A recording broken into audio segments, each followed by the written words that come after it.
Well, at least 4 Minnesota Republican senators and a number of staffers have now tested positive for coronavirus. Senator Jerry Ralph of St. Cloud is the latest to test positive. A spokeswoman says Ralph went to the emergency room twice Friday and Sunday and was sent home both times. Now some Democrats are calling for the resignation of the Senate Majority Leader. The outbreak is happening days after a large in-person dinner party that Republicans did not make public until our political reporter Theo Keith started asking about it. Let the owners and the public decide, because people can right now decide whether it's wise to go into a particular establishment or not. For months, Minnesota Senate Republicans promoted personal responsibility while they pushed to open up the state. But they have withheld information about an outbreak in their own ranks. To explain, we have to rewind to Election Day. It was a good night for Senate Republicans because they would keep control of the chamber, providing a counter to Governor Tim Walz. Senator Dave Senjum of Rochester later says he gets infected in his district around this time, but is unaware at first because he has no symptoms.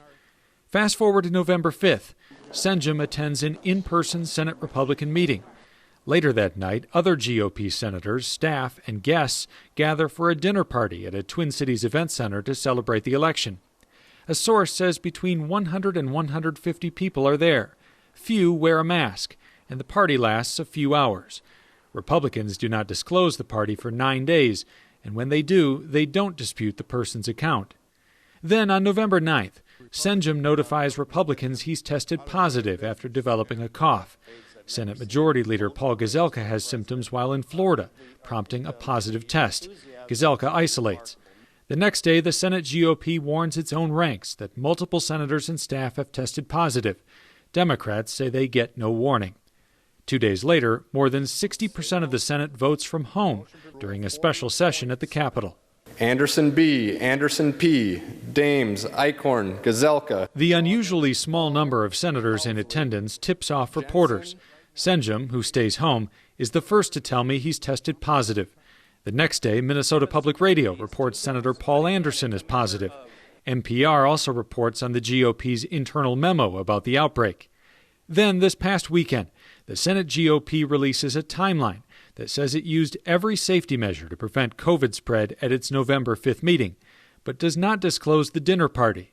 It was when I asked a GOP spokeswoman why not that she disclosed the party happened for the first time. On Sunday, Gazelka reveals his positive test and calls for an end to what he calls blaming and shaming.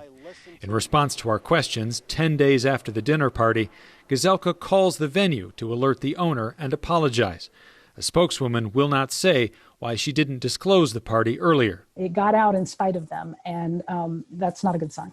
The Senate's top Democrat, Susan Kent, calls on Gazelka to resign as majority leader, saying he put some senators and staff at risk by only notifying Republicans of the outbreak. I really have a hard time understanding that somebody would think it's okay to notify part of your workplace about this situation and not everybody else. Republicans say no one who tested positive or showed symptoms attended the special session. On Monday, Senator Jerry Ralph of St. Cloud becomes the 4th GOP senator to disclose he has the virus.